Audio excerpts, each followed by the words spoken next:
And Pablo got my name right for once, which is great. Slava Ukraini. Героям слава! You know, I've been thinking about what it is that makes this space here that we have so important. And I was looking into the role of the Maidan in Ukrainian communities throughout history.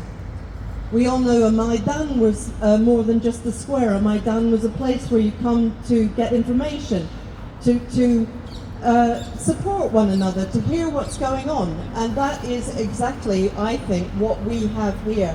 This is not just a rally. This is our Maidan in the centre of London, and it is an incredibly important place for me. Now, some of the information that we share is inevitably distressing. I've been distressed today because of the news of the people who were simply sitting having pizza in Kramatorsk yesterday.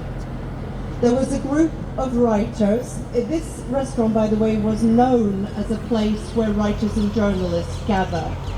My suspicion is that is why it was targeted. One of the people there was with a group of Colombian journalists.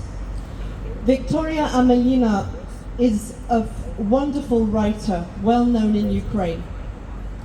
Bravely, her career has changed as a result of this illegal invasion of Ukraine by Russia. In addition to writing her fantastic novels, she has become one of the official documenters of Russian war crimes. She was sitting having a pizza with colleagues from Colombia yesterday. I hesitate to tell you what happened, because all I can say is that she has become a victim of a Russian war crime herself.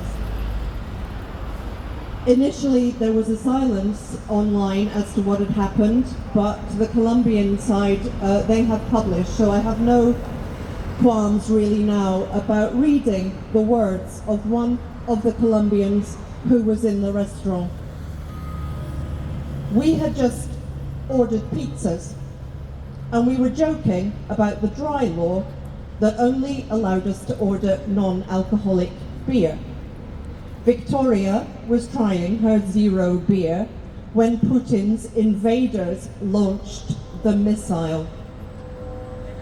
I fell to the ground as if struck by lightning. Everything started to move in slow motion. When I got up, Victoria was sitting up, very pale, eyes closed, and perfectly still.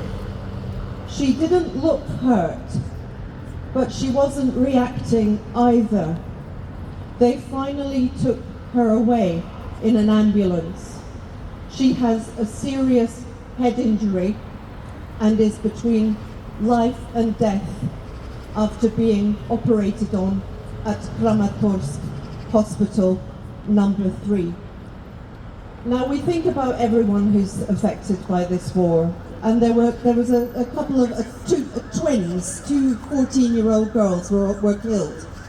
Victoria is in a very serious, critically injured situation.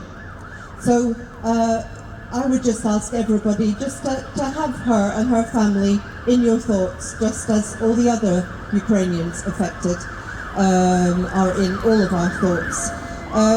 It is true that one death is a tragedy and 1,000 deaths is a statistic. It's when you hear the story of one brave Ukrainian woman now between life and death there in Kramatorsk that it really brings it home to each and every one of us just what Ukraine is fighting against and just what Ukraine is losing your best people, and for their sake we continue, and we will continue to meet in this our Maidan until victory.